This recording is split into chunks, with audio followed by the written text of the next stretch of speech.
Yes, people. So today I decided to give a look at the new Gabrielle Union film, The Perfect Find. It is directed by Numa Perrier and written by Leigh Davenport. Right? It is produced by Jeff Morone, Cody Elaine Oliver, Tommy Oliver, Glendon Palmer, and Gabrielle Union. It's executive produced by Holly Shakur Fleischer, Miguel Palos, Matthew Myers, Linda McDonough, Mel Jones, Stuart Ford, and Leigh Davenport.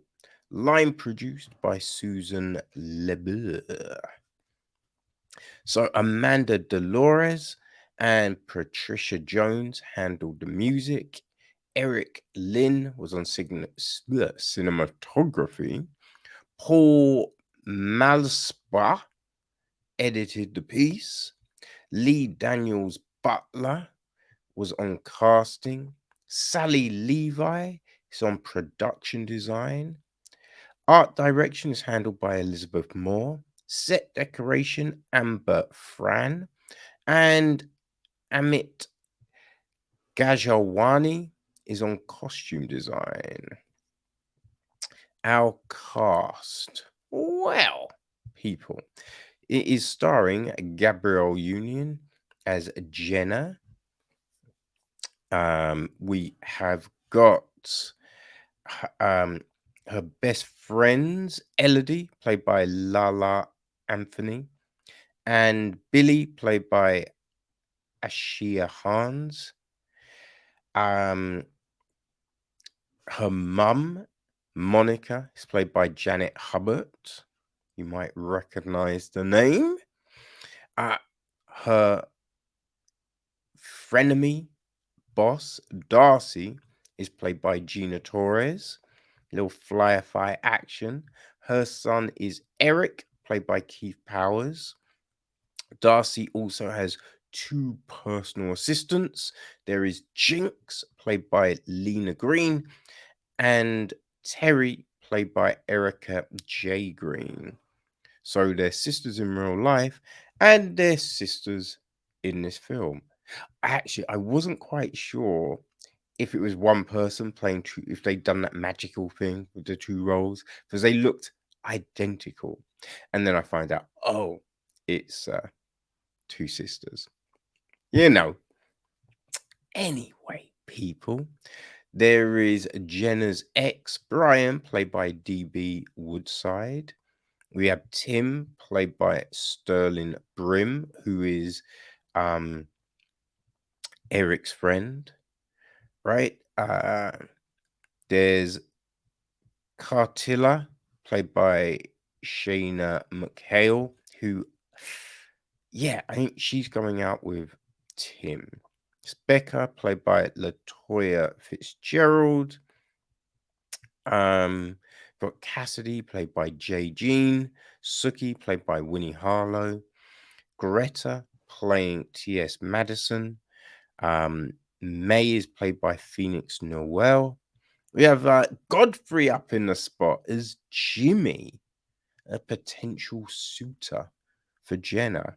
Tia Williams plays Mahogany. We have Remy Ma in the spot playing, Remy. Numa Perrier jumps behind the camera as well, in front of the camera as well as behind. She plays Pearl. Same with Leigh Davenport, she plays Aretha. Stephanie Mizuki Matasuba plays Gina. Yeah, I think that's probably it. You know what I mean? There's loads of people up in the spot, right? So this is actually based on a Tia Williams book, right? Of the same name. you know. Haven't read it. I read her book 7 Days in June. Um, which yeah, yeah, like I thought it was okay. I think my friend, she really liked it. Uh yeah, I thought it was okay. But I think it definitely gives a vibe for this one, right? I think it is a similar vibe. Okay, so the gist of the film is this. After a messy public breakup and a high profile firing, Jenna returns to New York to resurrect her fashion career. Knowing she'll only get one chance to rebuild her reputation, Jenna swallows her pride and goes to work for cutthroat mogul Darcy.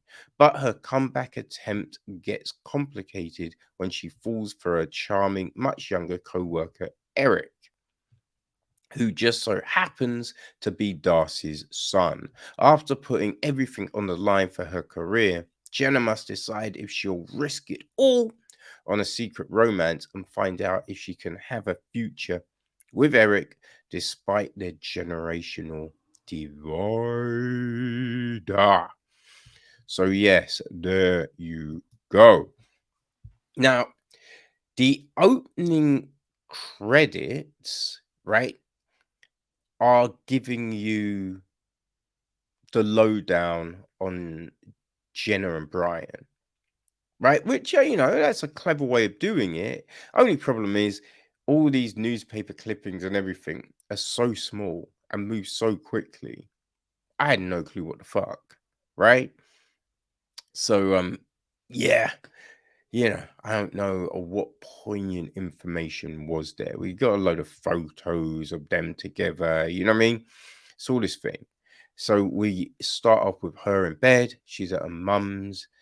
She's been there a year. We established this.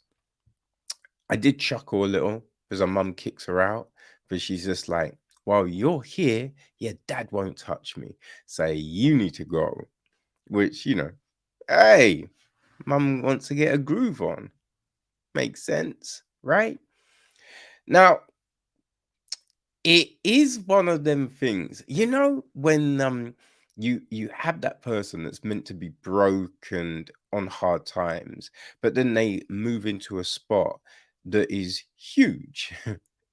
Like it's huge, right? And when you understand New York prices, like no one broke is living in a spot like that, right? Like later on in the film, Brian references like, "Oh, it's a terrible place," and it's just like that is not a terrible place. It's crazy, And she's not like, "Oh no, it's awesome," right? It's just like, "Oh, I like it." Or it's just like, "Yo, kid, the spot is fire." So many people I know would want to live in that rather than share a spot with multiple people. You know what I mean? If, so she moves into this spot. We see her painting, right? She is painting, no paint anywhere. Now, I don't know if you painted your spot. I painted mine before I moved in, right? Before I got all the furniture and everything, I painted. I got paint. Yo, it's like you're not 100% covered in paint, but paint gets on you. It's hard to avoid, but it's all perfect. Like, and that's the thing that bugs me sometimes with films when they try and make everything so perfect that you're just like, I'm out, right? I can't believe in the film because even these little things you're pretending too much, right? So we have all of this. Um, Now her friends are like, yo, you need some dick, right? So they take her out. She's at a party and she starts talking to this guy, right? It's all weird. Like the whole first conversation she has with Eric is weird, right? Because it's just like, it's not a proper conversation, But they're like, oh my God, we have this in common. Oh man, I love you. Right? Which is weird. And they're making out, right? They're going ham on each other's faces, basically. And it only stops when she falls off the sofa. But the thing is, this is a busy party, supposedly. And we're meant to believe no one sees any of this. And you're just like, what? Come the fuck on, man. Come on. What are we saying? What are we saying? You know? It's a little weird. And then, she goes to work and obviously he's her boss's son. Right? Now, the work thing was a bit odd for me because we're told, right, that her and Darcy know each other, right? And they're not exactly, well, they're not friends. They're just straight up not friends. So you're just like, why there? Because it's not like there's only one or two fashion spots. There's a few. So if we, like, I think if you had her go to numerous ones and get turned down, and that's the last resort, that's more viable. You know what I mean?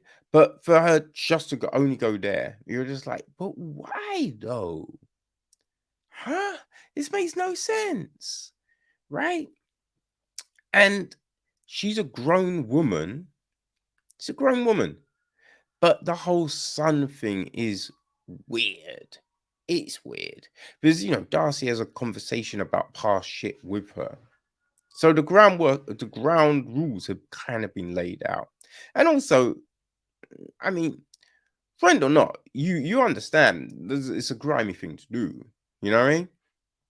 So, like, again, with this, because this film is being sold as like there's an age gap, but age isn't nothing but a number. People, young people can be mature, right? They can be, wise beyond their years. That's what we're being sold. And even if you're old, doesn't mean you're wise, right? As we see later on in the film. But the thing being is, out the gate, he's acting infantile, right? He's acting infantile. So it's all a bit weird, right? It's all a bit weird. And then you just get all the cliche stuff like, oh, you're this young, you're this old. Blah, blah, blah, blah, blah. Oh, you don't know about that? Right. Because I'm not ancient, right? And it's just all of these sorts of things. And he knows about something, and it's just like, oh my God, no one else knows that. I'm just like, oh God damn it, what are we doing? Like they're carrying on, but again, it's not it's not sly, it's not subtle. So you're just like, everyone should know, right? Like, how are you telling me no one knows?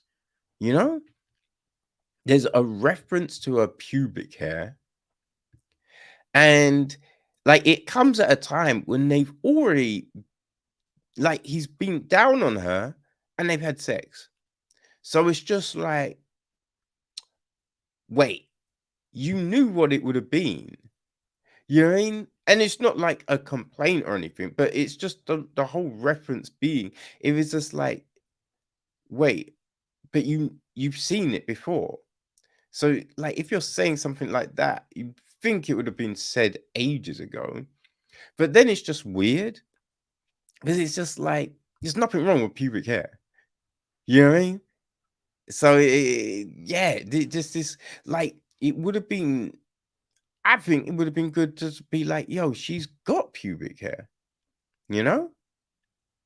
like, what are we doing? It's these weird messages up in this film, right? It's meant to be, um, you know, Jenna, right, rediscovering herself and taking charge of her life. There's vulnerability, yes, but there's that discovery that you can be strong. But there's so much disrespect that is never addressed. Like Eric, he says some insane shit towards the end. Insane shit. Well, there's a stupid thing at a kid's party, which is just like, oh, so cliche.